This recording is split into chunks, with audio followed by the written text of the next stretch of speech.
ونستغفره ونؤمن به ونتوكل عليه ونعوذ بالله من شرور أنفسنا ومن سيئات أعمالنا من يهده الله فلا مضل له ومن يضلل فلا هادي له وأشهد أن لا إله إلا الله وحده لا شريك له وأشهد أن محمدا عبده ورسوله يا أيها الذين آمنوا اتقوا الله حق تقاته ولا تموتن إلا وأنتم مسلمون يا أيها الناس اتقوا ربكم الذي خلقكم من نفس واحدة وخلق منها زوجها وبث منهما رجالا كثيرا ونساء واتقوا الله الذي تساءلون به والأرحام إن الله كان عليكم رقيبا يا أيها الذين آمنوا اتقوا الله وقولوا قولا سديدا يصلح لكم أعمالكم ويغفر لكم ذنوبكم ومن يطع الله ورسوله فقد فاز فوزا عظيما أما بعد فإن أصدق الحديث كتاب الله وأحسن الهدي هدي محمد صلى الله عليه وسلم وشر الأمور محدثاتها وكل محدثة بدعة وكل بدعة ضلالة وكل ضلالة في النار. قال الله تعالى أعوذ بالله من الشيطان الرجيم بسم الله الرحمن الرحيم يرفع الله الذين آمنوا منكم والذين أوتوا العلم درجات وقال النبي صلى الله عليه وسلم الدنيا ملعونة ملعون ما فيها إلا ذكر الله وما والاه وعالما ومتعلما رواه ابن ماجه والحديث صححه الألباني رحمه الله. محترم علماء کرام، قابل قدر اساتذہ کرام اور تمام معزز طلباء، ہر طرح کی تعریف و توصیف، عظمت و کبریائی، بڑائی اور بزرگی اس اللہ رب العالمین کے لیے لائق و سزاوار ہے جس نے ہماری پیدائش کچھ اس اعتبار سے کی ہے کہ ہمارے سننے، سمجھنے، دیکھنے، عقل رکھنے اور ایسے بہت سے ذرائع دیے ہیں جو ہمارے لیے علم کا بہترین ذریعہ ہے۔ پھر اللہ رب العزت نے ہماری جبلیت کے اندر قوت استدلال، قوت تمیز، قوت فیصلہ، قوت ارادہ اور اس جیسی بے شمار قوتیں عنایت کی ہیں جن کے صحیح اور درست استعمال کے ذریعے سے انسان اشرف المخلوقات کہلاتے ہیں، اور جو حقیقی معنوں میں اللہ رب العالمین کی دی ہوئی، عنایت کی ہوئی ان طاقتوں کا استعمال درست نہیں کرتا، وہ دنیا کے سب سے ارذل المخلوقات بھی یہی انسان ہے۔ اللہ رب العالمین نے ایسے لوگوں کو جانور، بلکہ جانوروں سے بھی بدتر قرار دیا ہے۔ یہی انسان اشرف المخلوقات بھی ہے، اور یہی انسان جن کو اللہ رب العالمین نے بہائم، بلکہ بہائم سے بھی نیچے گئے گزرے اللہ رب العالمین نے اسی انسان کو قرار دیا۔ کون؟ جو کان رکھنے کے باوجود اس سے سننے کا کام نہ کرتا ہو، سننے کا کام، حق سننے کا کام، دل رکھنے کے باوجود اللہ رب العالمین کے کلام اور پیغمبر علیہ السلام کے بیان کو نہ سمجھ پاتا ہو، وہ آنکھ جو اللہ کی نشانیاں نہ دیکھ پاتی ہو، اللہ رب العالمین نے ایسے آنکھ، کان اور دل کو دنیا کے سب سے بدترین چیزوں میں شمار کیا۔ بعدہ درود و سلام ہو جملہ پیغمبروں، نبیوں، رسولوں پر، خصوصاً ہمارے نبی جناب محمد مصطفیٰ صلی اللہ علیہ وسلم کے اس ذات گرامی پر جنہوں نے ہمیں ہر طرح کی ایسی صلاحیتیں اور اپنی ہر طرح کی ایسی چیزیں عطا کی جن کے ذریعے سے اس پورے دنیا میں علم کی روشنی پھیلی۔ محترم سامعین کرام،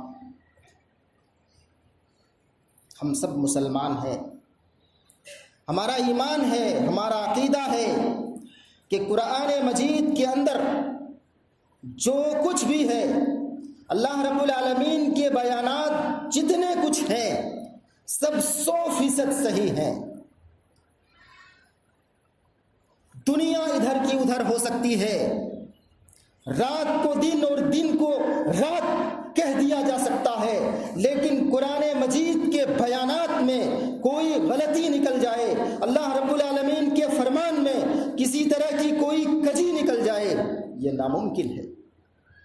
ہم سبوں کا اس بات پر ایمان ہے۔ لہذا جب اللہ رب العالمین قرآن مجید کے اندر یہ فرماتا ہے کہ یرفع اللہ الذین آمنوا منکم والذین اوتوا العلم درجات، کہ اللہ رب العالمین تم میں سے جو اہل علم ہیں ان کے درجات کو بلند فرماتا ہے، اللہ رب العالمین کا یہ بیان بھی 100% سچ ہے۔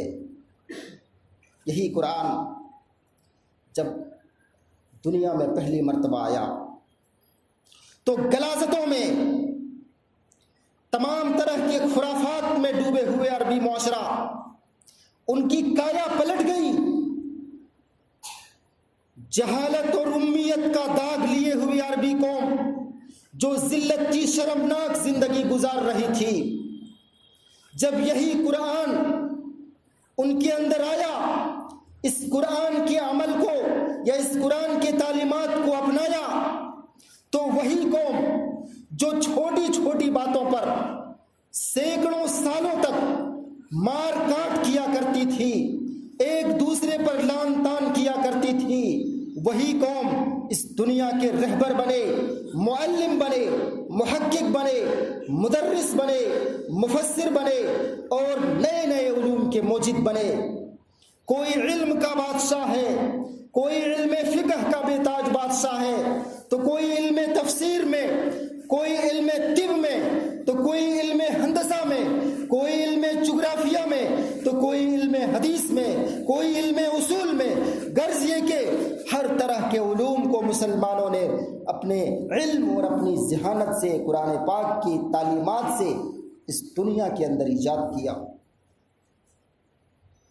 رفتہ رفتہ یہ علوم اس قدر بڑھے کہ جہالت کو منہ چھپانے کی جگہ نہ ملنے لگی، اور اللہ رب العالمین کا یہ فرمان یرفع اللہ الذین آمنوا منکم والذین اوتوا العلم درجات سچ ثابت ہوئی۔ اللہ رب العالمین نے جو فرمایا تھا کہ اہل علم کو اللہ تعالیٰ ان کے درجات بلند کرتا ہے، دیکھ لیجیے اپنے اسلاف کو علم کے میدان میں، سیادت کے میدان میں، قیادت کے میدان میں، سیاست کے میدان میں، جہاد کے میدان میں، تصنیفات کے میدان میں، آپ جس پہلو سے اپنے اسلاف کو دیکھیں گے ان کی زندگی میں ایک عجیب طرح کی انقلاب آپ کو نظر آئے گا۔ حضرات، آج ہمارے پاس وہی قرآن ہے، وہی قرآن ہمارے پاس موجود ہے، آج ہم مسلمان ہیں، آج بھی ہمارا ایمان وہی ہے کہ قرآن پاک کی تعلیمات 100% سچ ہے۔ پھر اگر اس تعلیمات پر ہم قرآن مجید کے ان آیات پر اگر ہم غور کریں، پھر دوسری جانب ہم مسلمان معاشرے میں دیکھیں تو ہمیں نظر آئے گا کہ مسلمان جن کے پاس قرآن موجود ہے، احادیث موجود ہے، قرآن پاک اپنی اصلی حیت میں موجود ہے، مسلمانوں کے پاس لاکھوں مدرسے موجود ہیں، مسلمان ان مدرسوں میں ہر سال لاکھوں طلبہ سند فراغت حاصل کر کے، علم حاصل کر کے نکل رہے ہیں، اس کے باوجود مسلمان دن بدن ذلت کی شرمناک گڑھوں میں گرتے جا رہے ہیں۔ نہ ان کے پاس علم کی سیادت ہے اور نہ ہی ان کے پاس سیاست کے میدان میں کوئی پکڑ ہے، جبکہ اس کے برخلاف اس دنیا کے سب سے عجوبے قوم جو گائے، گوبر، گوموتر، پتھر، شرمگاہ تک کی عبادت کرنے والی قوم آج ان کو علم سکھا رہی ہے۔ سیادت کے میدان میں، قیادت کے میدان میں ان کو اپنے نیچے دبا رہی ہے۔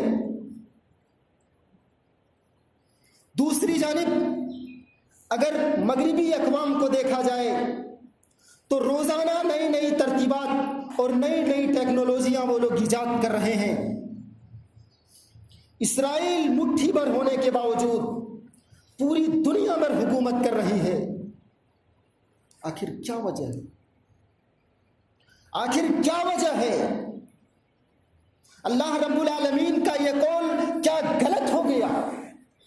اللہ رب العالمین نے جو فرمایا تھا یرفع اللہ الذین منکم والذین اوتوا العلم درجات، ہم تو دیکھ رہے ہیں ہمارے پاس نہ علماء کی کمی ہے، نہ مدارس کی کمی ہے، نہ کتابوں کی کمی ہے، نہ مقررین کی کمی ہے، نہ کسی اور چیز کی کمی ہے۔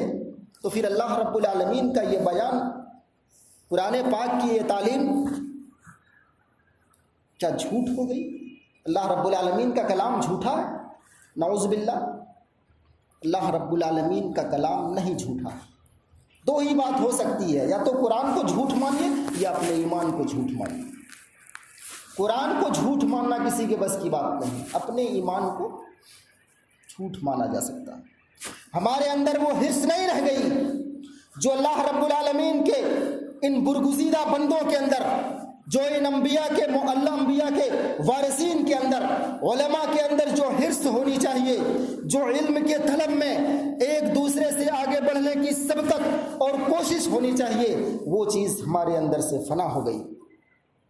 علم تو حاصل کر رہے ہیں، لیکن ایسا علم جس علم کے اندر نہ جان ہے، نہ جس علم کے اندر کوئی پھیلاؤ ہے، نہ برکت ہے۔ یہ علم ایسا ہے جن کو اللہ رب العالمین، اللہ کے نبی صلی اللہ علیہ وسلم نے پناہ مانگا ہے۔ اللہ کے رسول صلی اللہ علیہ وسلم پناہ مانگتے ہیں ایسے علم سے جو لا ينفع، جو فائدہ نہ دے۔ حضرت جابر رضی اللہ تعالیٰ عنہ سے روایت ہے کہ صلی اللہ علما نافع وتعوذ باللہ من علم لا ينفع، تم اللہ رب العالمین سے ایسا علم طلب کرو جو فائدہ مند ہو، فائدہ پہنچائے، اور ایسے علم سے پناہ مانگو جو علم فائدہ نہ دے۔ آج ہمارے یہاں وہ علم زیادہ سیکھا جا رہا ہے جو علم فائدہ نہ دے۔ ہمارے طلباء کتابوں کو یاد کر لینا، رٹ لینا، اچھے جملے یاد کر کے بیان کر لینا، یہ سب کے سب اسی علم لا ينفع کے قبیل سے ہے۔ ہمارے اندر وہ حرص، ہمارے اندر وہ تمام چیزیں غائب ہو چکی ہیں جو علم نافع کے لیے ضروری ہیں۔ حضرات، میں مختصر طور پر سرسری انداز میں چند نکات آپ کے سامنے پیش کروں گا جن کے ذریعے سے آپ علم نافع حاصل کر سکتے ہیں۔ سب سے پہلی چیز ہے حرص۔ سب سے پہلی چیز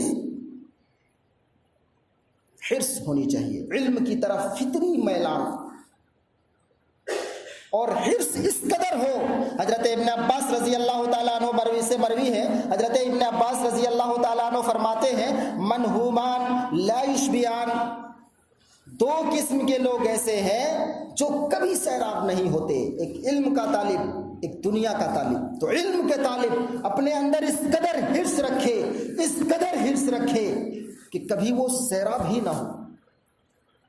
اس قدر حریص ہونا، اس قدر حرص ہونا ایک طالب علم کے لیے نہایت ضروری ہے۔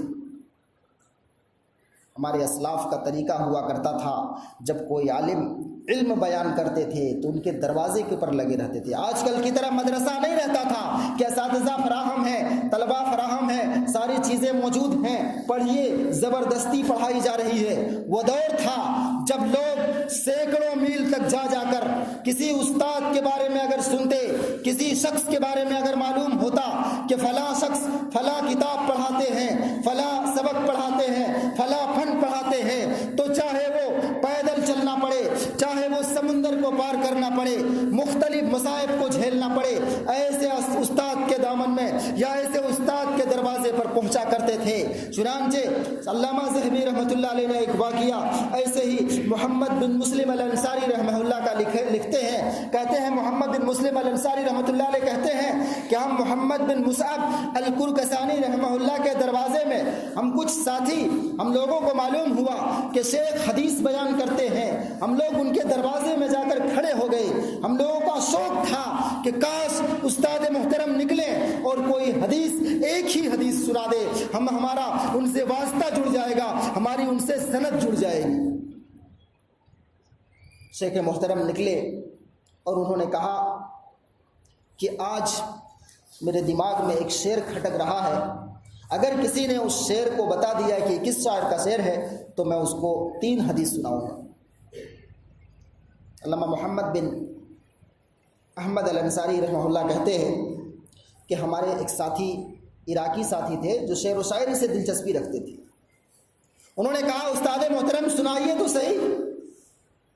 شیخ محترم نے عرض کیا العلم فیہ حیات للقلوب کما تحی البلاد اذا ما مسها المطر۔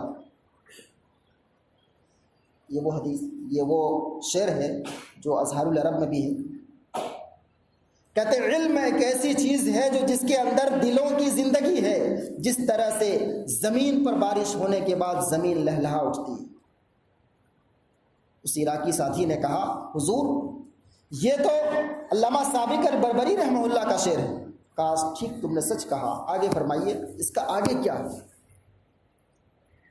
اس عراقی ساتھی نے کہا العلم فیہ جلاء للقلوب للعمی، یعنی علم کے اندر اندھا پنی سے علاج ہے ان قلب صاحب علم سے، جس طرح سے چاند رات کی گھنگھور تاریکی کو چھانٹ کر روشنی عطا کرتی ہے۔ اس کے بعد مصنف وہ شیخ محترم بہت خوش ہوئے اور 6 حدیثیں سنائی۔ یہ حرص تھا جو اس امام محترم کے دروازے پر یہ پہنچے تھے اور ایک حدیث کے لیے اپنے استاد محترم سے عرض کرتے ہیں، حدیثیں سنا کر، شعر و شاعری سنا کر ان کو کہتے ہیں اور اس کے بعد ان کو ایک حدیث سنائی جاتی ہے۔ یہ طلباء کے اندر حرص ہونا سب سے پہلی ضروری ہے۔ دوسری چیز اخلاص، خلوص دل کے ساتھ اللہ رب العالمین کے دربار میں اپنے گناہوں سے معافی مانگنا، گڑ گڑانا، رونا، بار بار اللہ رب العالمین سے دعائیں مانگنا، علم نافع کی طلب کرنا۔ وہ اللہ کے رسول صلی اللہ علیہ وسلم کو بھی اللہ رب العالمین نے سکھایا تھا، اے نبی پاک صلی اللہ علیہ وسلم آپ بھی یہ دعا کرتے رہا کریں، قل رب زدنی علما، اے اللہ میرے علم میں اضافہ فرما۔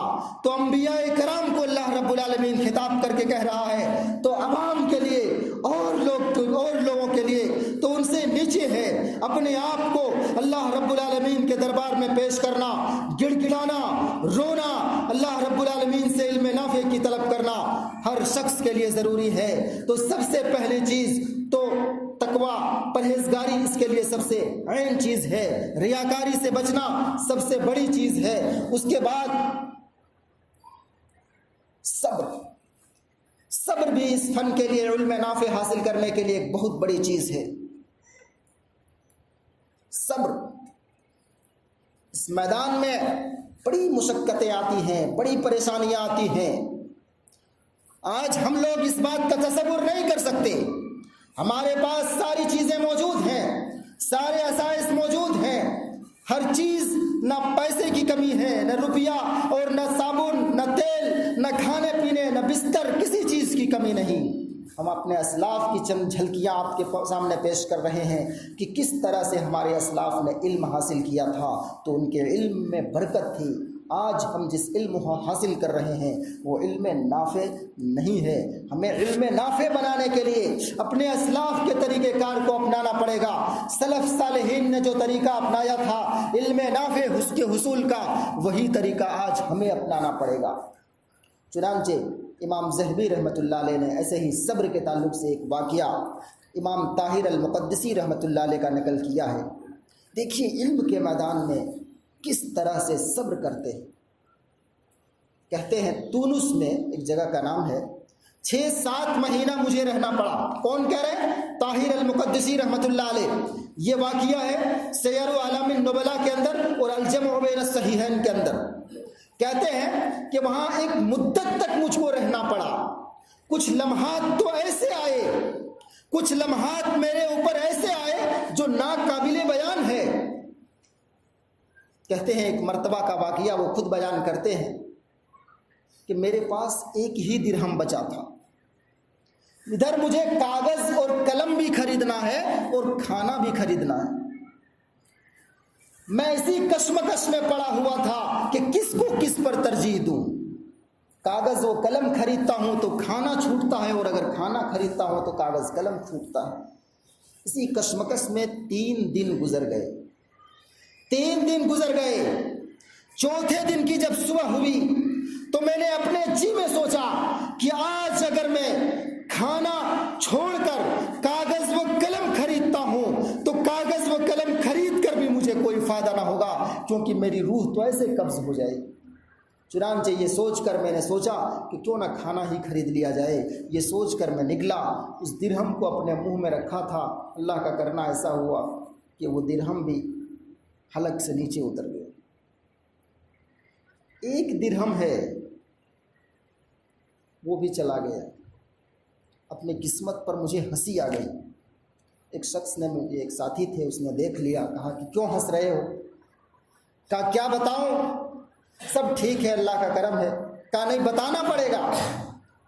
کہا نہیں سب ٹھیک ہے۔ کہا نہیں بتائیں گے تو ہم سے تمہاری دوستی ختم۔ پھر مجبوراً میں نے بتا دیا۔ میرے ساتھی نے بڑی قدر کی اور فوراً اپنے گھر لے گئے، مجھے کھانا کھلایا۔ تو یہ دور صحابہ کرام کے بعد ان تبع تابعین نے حدیث کو سیکھنے کے لیے، حدیث کو جمع کرنے کے لیے اتنی تگودو، اتنی محنت کر کے حدیثیں جمع کی ہیں۔ اور یہی نہیں، امام ربیعہ رحمۃ اللہ علیہ، امام مالک رحمۃ اللہ علیہ کے استاد امام ربیعہ رحمۃ اللہ علیہ کے بارے میں امام مالک فرماتے ہیں، یہ وہ شخصیت ہیں جن کو غربت نے، بے کسی نے، مجبوری نے اس قدر ستایا کہ اپنے گھر کے چھت کی ایک ایک لکڑیاں بیچ ڈالی علم حدیث کی طلب میں، جنہوں نے اپنی زندگی کی سارے مال و متاع لٹا دیے۔ بھوک کے مارے امام ربیعہ رحمۃ اللہ علیہ مدینہ کے کوڑے دانوں میں، مدینہ المنورہ میں، وہ جگہ جہاں پر کوڑے پھینکے جاتے تھے، جہاں پر گنے چوس چوس کر تمر اور کھجوروں کے بھوسیاں پھینکی جاتی تھی، امام ربیعہ رحمۃ اللہ علیہ ان موقعوں پر، ان جگہوں پر جا جا کر ان کوڑوں کو کھا کھا کر علم حدیث کو پڑھا اور اپنے لائق و فائق شاگردوں کی ایسی جماعت تیار کی جو پوری دنیا کے اندر ان کی تعلیمات کو عام کر رہی ہے۔ وہ امام ربیعہ رحمۃ اللہ علیہ جنہوں نے اپنی ساری دولت کو علم کی راہ میں لٹا دیا، بھوک کے مارے جو کوڑے کھانے پر مجبور ہو گئے، کوڑا کھا کھا کر۔ آج ہم نے کیا دور دیکھا ہے، کیا دور دیکھا ہے۔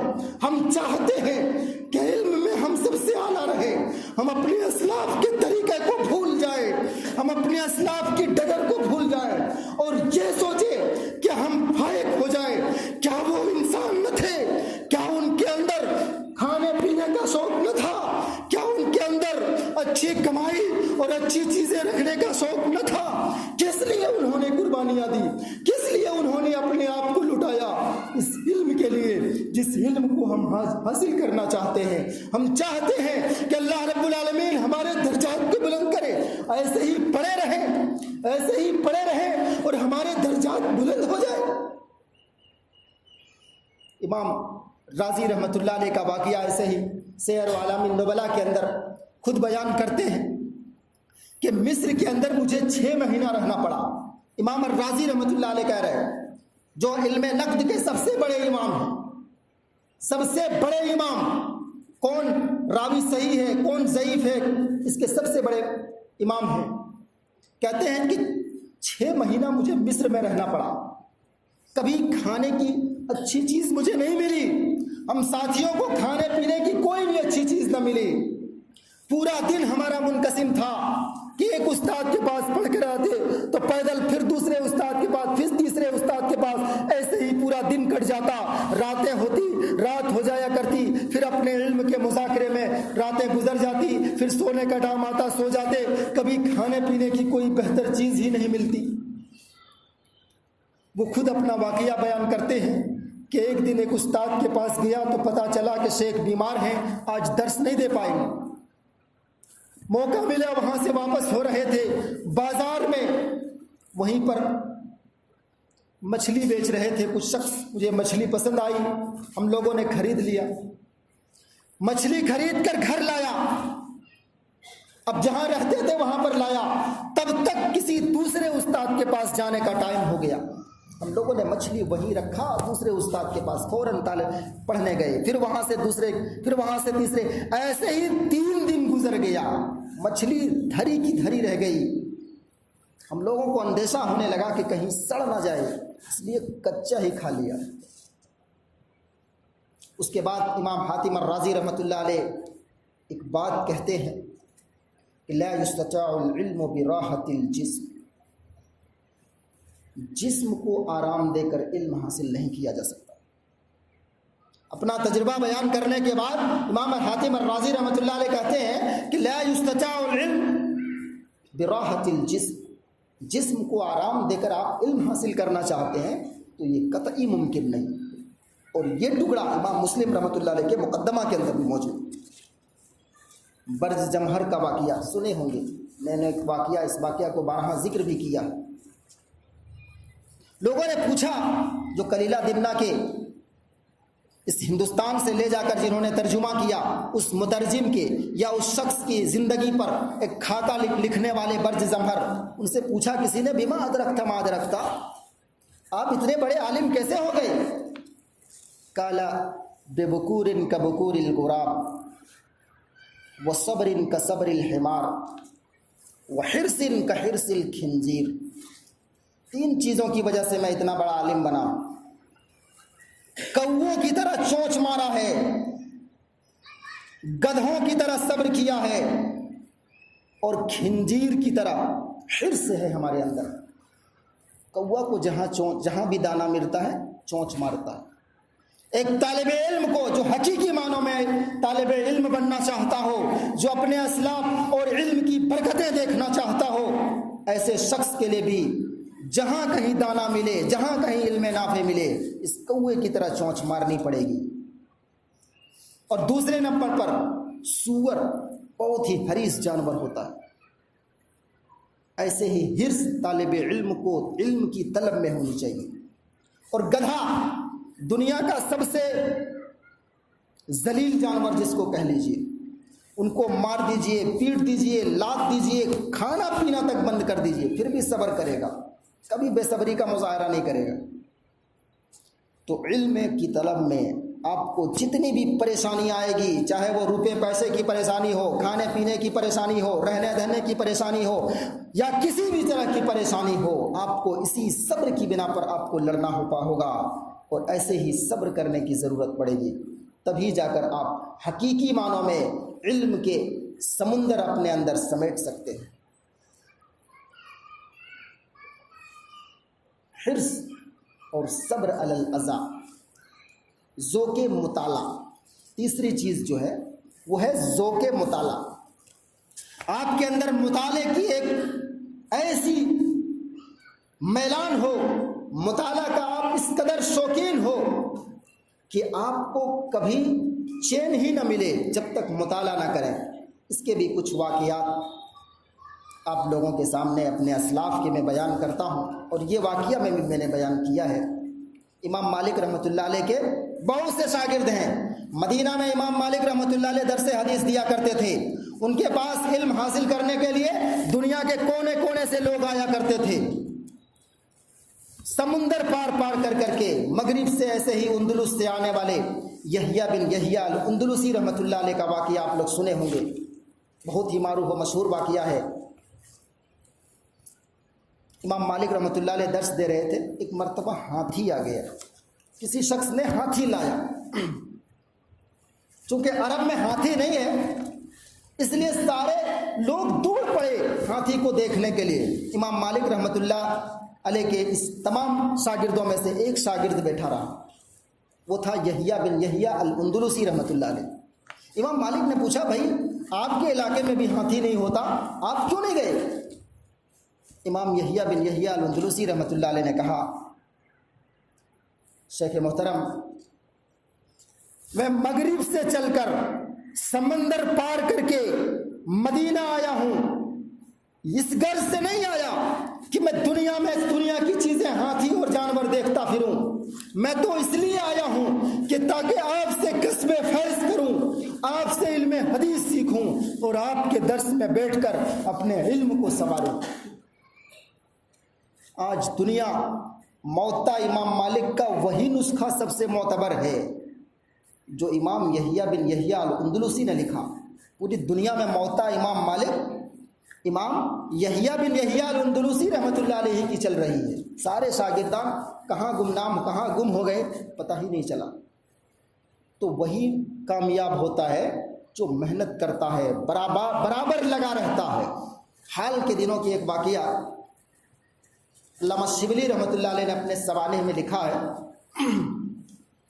کہ ہمارے استاد مسٹر آرنلڈ انگریز ہیں جو علی گڑھ میں فلسفہ کے پروفیسر تھے، علامہ اقبال اور علامہ شبلی کے استاد ہیں۔ ایک مرتبہ اپنے وطن جانے لگے علی گڑھ سے، وطن چونکہ ان کا انگلینڈ ہے، جانے لگے۔ ممبئی سے جہاز پر سوار ہوئے، اس وقت ہوائی جہاز نہیں پانی جہاز سے لوگ جایا کرتے تھے۔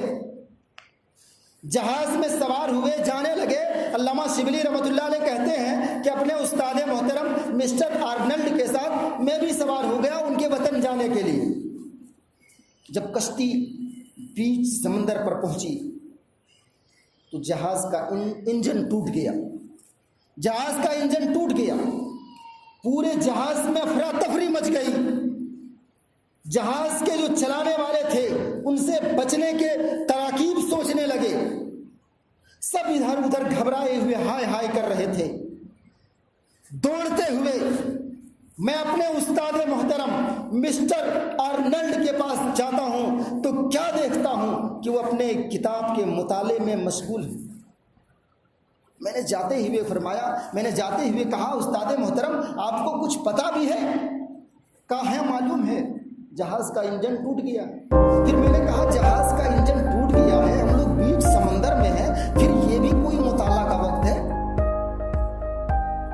مسٹر آرنلڈ کہتے ہیں کہ اگر جہاز کو برباد ہی ہونا ہے اور ہم لوگ کو ڈوب کے مرنا ہی ہے تو یہ تھوڑا سا جو وقت بچا ہے وہ تو اور ہی قیمتی ہے، بھئی اس میں تو اور ہی زیادہ محنت کر کے پڑھنا چاہیے۔ اتنی سی وقت کو وہ گنوا نہیں رہے ہیں، جا کر اتنے بڑے مجدد اور محقق یا کسی فن کے ماہر بنتے ہیں۔ ایسے ہی نہیں، تمنا کرنے سے علم حاصل نہیں ہوتا۔ اگر تمنا کرنے سے علم حاصل ہوتا تو دنیا میں کوئی جاہل نہ رہتا۔ ان کے لیے محنتیں کرنی پڑتی ہے، بہت ہی زیادہ اپنے آپ کو کھپانا پڑتا ہے، دن رات ایک کر دینی پڑتی ہے۔ امام نووی رحمۃ اللہ علیہ 43 سال کی عمر میں زندگی چھوڑ گئے۔ 43 سال میں انہوں نے جو کارنامہ کر دکھایا ہے، ایک آدمی زندگی بھر پڑھتا رہے تو ختم نہیں کر سکتا۔ 43 سال کی زندگی میں کیا نہیں بنے، لغوی، نحوی، محدث، مفسر، ہر علم میں انہوں نے کمال حاصل کیا۔ ایسی نایاب کتابیں لکھی کہ رہتی دنیا تک ان کے لیے صدقہ جاریہ کی بہترین شکل ہے۔ امام نووی رحمۃ اللہ علیہ ایسے ہی اتنا بڑے عالم نہیں بنے تھے، ان کے بارے میں لوگوں نے لکھا ہے کہ کبھی ہوش سنبھالنے کے بعد کبھی بھی اپنے بستر پر لیٹ کر نہیں سوئے، ایسے ہی پڑھتے پڑھتے سو گیا تو سو گیا، ورنہ زندگی بھر ایسے کھپا دیا۔ امام ابن تیمیہ رحمۃ اللہ علیہ کو دیکھیے، امام ابن تیمیہ رحمۃ اللہ علیہ جب پڑھائی لکھائی میں مشغول ہو جاتے ہیں پھر دنیا میں مافیہا کی کوئی خبر نہیں رہتی۔ کھانا ان کے پاس لایا جاتا، کھانا خراب ہو جاتا، پتہ ہی نہیں چلتا کہ کب کھانے کا ٹائم گزر گیا۔ اس کے بعد کتنے بڑے عالم بنے۔ اس لیے ہمارے اندر وہ حرص ہونا، وہ لگن ہونی اور مطالعے کی ایسا شوق ہونا ضروری ہے تاکہ ہم بھی جس فن کو پڑھیں ڈوب کر پڑھیں اور اس کے ذریعے سے موتی نکالیں۔ ایسے ہی مناسب کتابوں کا مطالعہ، خاص طور سے جو جدید تحقیقات پر مشتمل ہیں، ایسی کتابوں کا مطالعہ ہونا چاہیے۔ ہمارے یہاں مطالعے کا ذوق بڑا کم ہوتا ہے، کچھ بھی طلباء سے پوچھا جائے تو بتا نہیں سکتے۔ اس کی وجہ یہی ہے کہ مطالعہ، اتنی کتابیں آپ کی انجمن لائبریری میں موجود ہیں، جو کتاب آپ کو اچھا لگے، جو بھی کتاب آپ اس کو پڑھیے، جو بھی کتاب آپ کو بہتر لگ رہا ہو اس کتاب کو پڑھیے۔ کم سے کم بنیادی کتابیں جو محقق ہیں ان کتابوں کو پڑھنے میں زیادہ آپ دھیان دیں، اور کتابوں کو جب پڑھیں تو اپنے پاس ایک کاغذ اور قلم لے کر ہی بیٹھیں۔ جو بھی اچھا جملہ آپ کو ملے، کوئی اچھی حدیث ملے، کوئی اچھا بیان ملے، کسی شخص کی کوئی اچھی بات ملے، کوئی اچھا جملہ اور تعبیر ملے، آپ ان کو نوٹ کر لیجئے اپنے کاپی کے اندر، اور پھر اس کو بعد میں آپ نظر ثانی کرتے رہیے۔ ایسا کریں گے تو یقیناً جو چیز پڑھے گی آپ کے ذہن میں نقش ہوتے جائے گا، اور آپ دھیرے دھیرے ایسے کرتے کرتے علم کے بڑے ذخیرے کو آپ اپنے پاس جمع کر سکتے ہیں۔ ایسے ہی کتابیں خریدنے کی شوق، یہ چیزیں ہمارے طلباء کے اندر بڑی کم ہو گئی ہیں۔ 1-2 سال پہلے طلباء نے 30-40 ہزار کی کتابیں ہی منگوائی تھی۔ تو جو مفید کتابیں آپ منگوائیں ان کو پڑھیں، خریدیں اور اپنے پاس رکھیں، ان کو پڑھیں، ان سے علم حاصل کریں۔ خاص طور سے صفت صلاۃ النبی، علامہ البانی رحمۃ اللہ علیہ کی اردو میں اس کا ترجمہ بھی ہو چکا ہے۔ ایسے ہی صلاۃ الرسول جس کی تحقیق بھی آ چکی ہے۔ اسی طرح سے نماز نبوی، عربی زبان اگر پڑھنا ہو، آپ ثانویہ اولیٰ کے طلباء ہیں یا کسی اور کے طالب علم ہیں، آپ عربی زبان کو پڑھیے، اپنی جانب سے شروع کیجیے۔ اپنی جانب سے شروع کرنے کا مطلب یہ ہے کہ آپ قصص النبیین کو پھر سے پڑھ کے دیکھیے، اور پھر سے پڑھنے کا طریقہ یہ ہے کہ آپ ان کو لیجئے، لغت کی کتاب کو لے کر بیٹھیے اور اس کتاب میں غور کیجئے کہ یہاں کیا معنی ہوتا ہے، کیا مفہوم ہوتا ہے۔ کوئی جملہ آپ کو اچھا مل رہا ہے، آپ اپنے کاپی میں اس کو نوٹ کیجئے، پھر اس کو بولنے کے لیے، اس کو آپ سمجھنے کے لیے کہیں استعمال کیجئے، خطبے میں، تقریر میں، لکھتے وقت یا کسی بھی جگہ میں آپ ان کو استعمال کیجئے۔ زیر زبر پر غور کیجئے کہ اگر زبر ہے تو کیوں ہے، زیر ہے تو کیوں ہے، ہر چیز پر آپ نظر رکھیے، اور اس کے بعد اس طرح سے ایک بار مطالعہ کر کے دیکھیے۔ قصص النبیین جو پڑھ چکے ہیں اس کو پھر سے پڑھ کے دیکھیے۔ آگے جب بڑھیں گے تو قراءۃ الرشیدہ وغیرہ، اس سے بھی آگے بڑھیں گے تو القصص العربیہ جو علامہ کیلانی رحمۃ اللہ علیہ حفظہ اللہ کی ہے، یہ کتاب 3 جلدوں میں ہے۔ اس کتاب کو پھر دھیرے دھیرے پڑھیے آسان عربی میں، آپ کو اس کے اندر جو بھی جملہ مل رہا ہے ان سب چیزوں کو آپ اپنے پاس نوٹ کرتے رہیے۔ اگر حقیقی معنوں میں علم نافع کو حاصل کرنا چاہتے ہیں، اللہ رب العالمین کے اس فرمان کو سچ کرنا چاہتے ہیں کہ علم کے درجات کو، عالموں کے درجات کو اللہ رب العالمین ہمیشہ بلند کرتا ہے اور بلند کرتا رہے گا، آپ کے اندر بھی حوصلہ ہونا چاہیے، آپ کے اندر اتنی ہمت ہونی چاہیے۔ سلف صالحین کے طریقہ کار کو اپناتے ہوئے اگر آپ علم حاصل کریں گے تو یقیناً آپ کو کامیابی حاصل ہوگی۔ اس کے علاوہ اب تنہائی بھی علم کے بڑھانے کے لیے ضروری ہے۔ لوگوں کے ساتھ رہیں گے، بات چیت میں وقت ختم ہو جاتا، پتہ ہی نہیں چلتا۔ آپ کتابیں جو پڑھیں ان میں مذاکرہ کرنے کے بعد جہاں تک ممکن ہو سکے اپنے آپ کو کتابوں لے کر تنہا الگ بیٹھ جائیں، غور کریں، سمجھیں۔ تنہائی میں دماغ سوچنے پر زیادہ مجبور ہوتا ہے۔ ایسے ہی مسلسل دوام تو چونکہ ہر چیز میں ضروری ہے، لیکن پڑھائی میں دوام تو بالکل ضروری ہے۔ اللہ کے رسول صلی اللہ علیہ وسلم نے فرمایا ہے، احب الاعمال الی اللہ ادومھا وان قل، بخاری شریف کی روایت ہے۔ اللہ کے رسول فرماتے ہیں اللہ کے نزدیک سب سے بہترین اعمال کیا ہے؟ ایسے اعمال جس کے اندر دوام بڑھتی جائے، لگاتار جس کے اندر کیا جائے، چاہے کم ہی کیوں نہ ہو، لگاتار ہونا چاہیے، کبھی اکتاہٹ نہیں، کبھی سستاہٹ نہیں، ہر دن جتنا آپ صفحہ مقرر کیے ہیں روزانہ آپ اپنے عہد پر، آپ اپنے آپ کو جس چیز میں لگائے ہیں آپ ہمیشہ اس عہد کی پاسداری کیجئے کہ نہیں ہم کو یہاں سے یہاں تک پڑھنا ہے، چاہے وہ سردی کا موسم ہو، گرمی کا موسم ہو، چاہے کوئی ہی رکاوٹ آ جائے، آپ اپنے مشن میں ہمیشہ جاری رکھیں گے۔ علامہ امام احمد رحمۃ اللہ علیہ سے کسی نے پوچھا کہ آپ اتنی محنت کرتے ہیں لگاتار، کبھی آرام تو کر لیجئے، کب آرام ملے گا آپ کو؟ امام محمد رحمۃ اللہ علیہ کہتے ہیں حین اضع اول قدمی فی الجنہ، دنیا میں کہاں آرام ہے، آرام تو تبھی کریں گے جب جنت میں سب سے پہلا قدم رکھیں گے۔ محترم سامعین کرام، باتیں بہت سی ہیں، وقت کافی ہو چکا ہے۔ علم نافع اگر حاصل کرنا ہے تو صحابہ کرام کے ان طریقہ کار کو اپنانا پڑے گا۔ آج ہم دنیا والوں کو جو دیکھ رہے ہیں کہ وہ ہم سے آگے بڑھ رہے ہیں، اس کی وجہ وہی ہے کہ محنت انہوں نے کیا، ہم نے محنت کو چھوڑا ہے، انہوں نے ہمارے سلف کے طریقے کو لیا ہے۔ آج انگریزوں کو دیکھیے، ان کی ایک ایک سیکنڈ کی زندگی کا احتساب کیجئے، پتہ چلے گا کہ وہ لوگ کس قدر محنت کر رہے ہیں اور ہم لوگ کس قدر غافل ہیں۔ پھر ہم کیوں کر اللہ رب العالمین کے اس تعلیمات کو سچ ثابت کر سکتے ہیں کہ یرفع اللہ الذین آمنوا منکم والذین اوتوا العلم درجات، کہ اہل علم کے درجات کو اللہ تعالیٰ بلند کرتا ہے۔ اہل علم چاہے وہ کسی فن کا ہو، اللہ رب العالمین نے یہ نہیں کہا کہ مسلمان صرف محنت کریں گے تو کامیاب ہوں گے، کوئی بھی محنت کرے گا اللہ رب العالمین نے اس کا ذمہ، کوئی بھی چاہے وہ کسی دنیا میں کسی بھی دھرم کا ماننے والا ہو، جو بھی محنت کرے گا وہ کامیاب ہوگا۔ جو بوئے گا وہی کاٹے گا، جو بوئے گا ہی نہیں تو وہ کیا کاٹے گا؟ بہرحال آخر میں اللہ رب العالمین سے دعا کرتا ہوں کہ اللہ تعالیٰ ہمیں علم نافع عطا فرما۔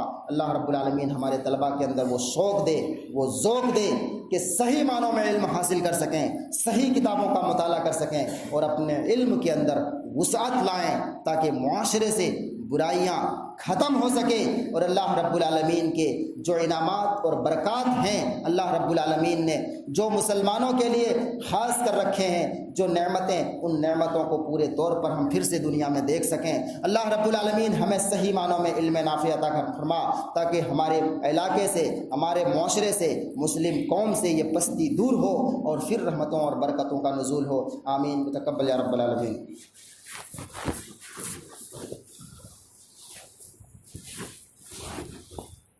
الحمد للہ نحمده ونستعینه ونستغفره ونؤمن به ونتوکل علیہ ونعوذ باللہ من شرور انفسنا ومن سیئات اعمالنا من يهده الله فلا مضل له ومن يضلل فلا هادي له واشهد ان لا اله الا الله واشهد ان محمدا عبده ورسوله اما بعد فان خير الحديث كتاب الله وخير الهدي هدي محمد صلى الله عليه وسلم وشر الامور محدثاتها وكل محدثة بدعة وكل بدعة ضلالة وكل ضلالة في النار۔ ایک حدیث میں نے خطبہ میں پڑھا تھا، اللہ کے رسول صلی اللہ علیہ وسلم نے فرمایا الدنیا ملعونہ، پوری دنیا ملعون ہے، الا ذکر اللہ وما والہ وعالما ومتعلما۔